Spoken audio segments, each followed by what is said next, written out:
નમસ્કાર એચકે ન્યૂઝમાં આપનું સ્વાગત છે। હું છું આપની સાથે કૃપાલી પરમાર। હવે જોઈએ આજના મુખ્ય સમાચાર। જેતપુર પાવી પાસે ભારજ નદીમાં ડાયવર્ઝન ધોવાઈ જતા તાત્કાલિક ડાયવર્ઝન બનાવવા લોકમાંગ। જેતપુર પાવી પાસે આવેલ ભારજ નદીનો બ્રિજ છેલ્લા લગભગ 2 વર્ષથી તૂટી ગયો છે। ત્યારબાદ ભારજ નદી પટમાં 2 વખત ડાયવર્ઝન બનાવવામાં આવ્યું, જેમાં લગભગ 6.50 કરોડ રૂપિયા સ્વાહા થઈ ગયા છે। તેવામાં છોટાઉદેપુર જિલ્લા વહીવટીતંત્ર દ્વારા વાહન ચાલકો માટે વનકુટીર 3 રસ્તા રહી વાયા રંગલી ચોકડી રહી બોડેલી તરફ ડાયવર્ઝન આપવામાં આવ્યું છે, જે રસ્તો વનકુટીર 3 રસ્તાથી મોડાસર 4 રસ્તા સુધી લગભગ 25 કિલોમીટરનું અંતર ખૂબ જ ભંગાર અને મોટા મોટા ખાડા પડી ગયા હોય વાહન ચાલકો ત્રાહિમામ પોકારી ગયા છે। તો જેતપુર પાવીના અગ્રણીઓ શું કહી રહ્યા છે, આવો સાંભળીએ। Add manager Arif Khatri, Jetpur Pavi. પાવી જેતપુર તાલુકાનું મુખ્ય મથક પાવી જેતપુર ગામ છે।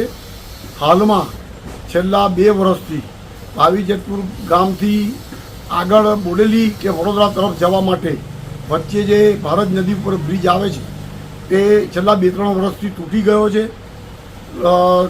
તંત્ર દ્વારા અગાઉ બંને ચોમાસા માટે અને રસ્તો ચાલુ કરવા માટે ડાયવર્ઝનની સુવિધા કરવામાં આવી હતી, પરંતુ ડાયવર્ઝન બંને ચોમાસામાં બંને ડાયવર્ઝન ધોવાઈ ગયા છે। અત્યાર લગીન લગભગ 6.5 કરોડ રૂપિયાનો ખર્ચ કર્યો છે, પરંતુ તોય પ્રશ્નનો ઉકેલ આવ્યો નથી। માટે મારી તંત્રને ખાસ વિનંતી છે કે આ ડાયવર્ઝન અત્યારે જેટલો ભાગ ધોવાયો છે ત્યાં મોટા ભૂંગરા નાખીને નવેસરથી એ રસ્તો ચાલુ કરવામાં આવે। ભલે હેવી વ્હીકલ ના ચાલુ થાય, પણ લાઇટ વ્હીકલ તેમજ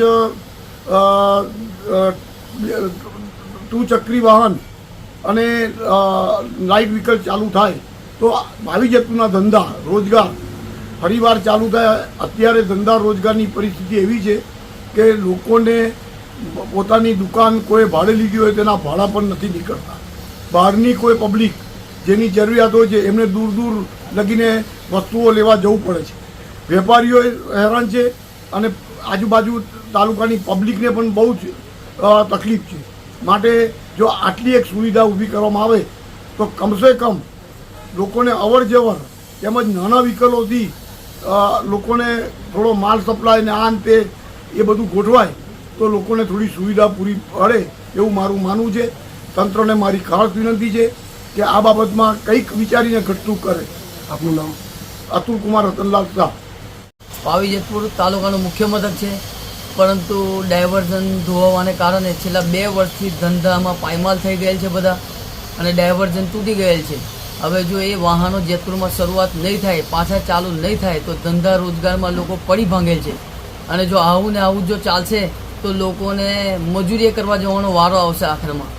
તંત્રને અમારી એક માંગ છે કે ભાઈ વહેલી તકે ગમે તેવું નાનું મોટું એક ડાયવર્ઝન ઊભું કરો, જેનાથી 2 વ્હીલ 4 વ્હીલ જઈ શકે, આવી શકે, જેનાથી ફરી જેતપુર પાવીમાં રોનક આવી જાય અને જેતપુરના વેપારીઓ ફરી પાછા ઊભા થાય।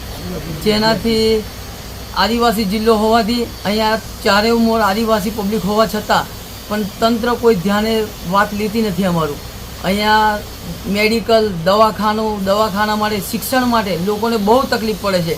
લોકો બ્રિજ પર રેલવેના બ્રિજ ઉપર ચાલીને જીવના જોખમે જાય છે, પરંતુ તંત્રને કોઈ આ વાત ધ્યાને લેતું નથી અને કોઈ તંત્ર આગળ વાત વધારવા તૈયાર નથી। ચારે બાજુ બ્રિજ તૂટેલા હોવાથી, નાળા તૂટી ગયેલા હોવાથી પણ કોઈ પણ તંત્ર જાણ કરતું નથી અને આગળ વાત વધારતું નથી। અમારે બોડેલી જવું હોય દવાખાનાના અર્થે તો સીધા જઈએ તો 15 કિલોમીટર થાય અને ફરીને જઈએ તો 35 કિલોમીટરનો ફેરો થાય। જો ઇમરજન્સી કેસ હોય તો એ માણસ બચી શકતો નથી, એના માટે કોઈ ઉકેલ જ નથી। અહીંયાથી બીજો કોઈ રસ્તો જ નથી કે અમે ત્યાંથી શોર્ટકટમાં જઈ શકીએ, નજીક પડે અમને એવો કોઈ રસ્તો છે નહીં। પાવી જેતપુરમાં દવાખાના છે પણ એમાં પૂરેપૂરી સુવિધાઓ છે નહીં એટલી કે જે સુવિધા અમને બોડેલી મળી રહે એ પાવી જેતપુરમાં નથી મળતી હમણાં। તો અમારે બોડેલી જવું હોય તો બહુ તકલીફ પડે છે અને દરેક રીતે અમે તૂટી ગયેલ છે વેપારીઓ। અમારી ભાડાની દુકાનો હોવાથી અમે ભાડાના પણ પૈસા ઊભા કરી શકીએ તેમ નથી હમણાં। વિદ્યાર્થીઓને પણ આવવા જવા માટે બહુ તકલીફ છે। એમના શિક્ષણને પણ બહુ માર પડી રહ્યો છે આનાથી।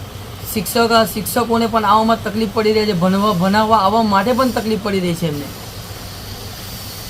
શું કહેશો, તમારે શું માંગ છે? અમારી બસ તંત્રને એટલી જ માંગ છે કે વહેલી તકે આ ડાયવર્ઝનનું કંઈ નિરાકરણ લાવો મોટી પાઇપો ગમે તે કંઈ તમારી રીતે ગમે તે કંઈક રસ્તો ઊભો કરો, જેનાથી પબ્લિકની અવર જવર ચાલુ થાય જેતપુરમાં અને ધંધા પાયમાલ લોકોના થઈ ગયા છે એ પાછા ઊભા થાય. આપનું નામ? માલા સલીમ ફારૂકભાઈ. અગાઉ વર્ષો પહેલાં પાવીજેતપુરનો બ્રિજ તૂટી પડ્યો 2-2.5 વર્ષ પહેલાં. ત્યાર પછી આ સરકારે 2 ડાયવર્ઝન બનાવ્યા. એ ડાયવર્ઝન પણ થોડાક અંતરની અંદર તૂટી ગયા ભારે વરસાદના કારણોસર યા કોઈ પણ કારણોસર. આજે પાવીજેતપુરની સ્થિતિ છે વેપાર ધંધામાં કે નહિવત વેપાર થઈ ગયો છે પાવીજેતપુરનો. પાવીજેતપુરમાં માલ લાવવા માટે, ગુડ્સ માલ લાવવા માટે પણ એટલી બધી હેરાનગતિ છે. ગાડી ક્યાંકથી આવતી નથી, ફરતો લાવવો પડે છે. આજે પાવીજેતપુરને ઓક્સિજનની જરૂર છે, વેપારીઓને ઓક્સિજનની જરૂર છે કે એ તંત્રરૂપી જો કદાચ ડાયવર્ઝનને ફરી રિપેર કરે. આવનારા દિવસોની અંદર ગણપતિ છે, નવરાત્રિ છે, શ્રાવણ મહિનો ચાલ્યો છે, અગાઉ દિવાળી છે, એ પહેલાં જો ખરેખર કંઈ નિર્માણ કરીને પાવીજેતપુરના વેપારીઓને ઓક્સિજન રૂપી એ લોકો કંઈક મદદ કરે એવી હું તંત્રને વિનંતી કરું છું કે તમે એટલો અમને સપોર્ટ કરો. અત્યારે પાવીજેતપુરની સ્થિતિ બહુ નાજુક છે વેપારીઓ નહીં, આમ જનતાની પણ એટલી નાજુક છે, શૈક્ષણિક સંસ્થાઓની પણ નાજુક છે, પરિસ્થિતિ બહુ જ ખરાબ છે. એમ પાવીજેતપુર તાલુકો છોટાઉદેપુર જિલ્લો છે, આ આદિવાસી જિલ્લો છે.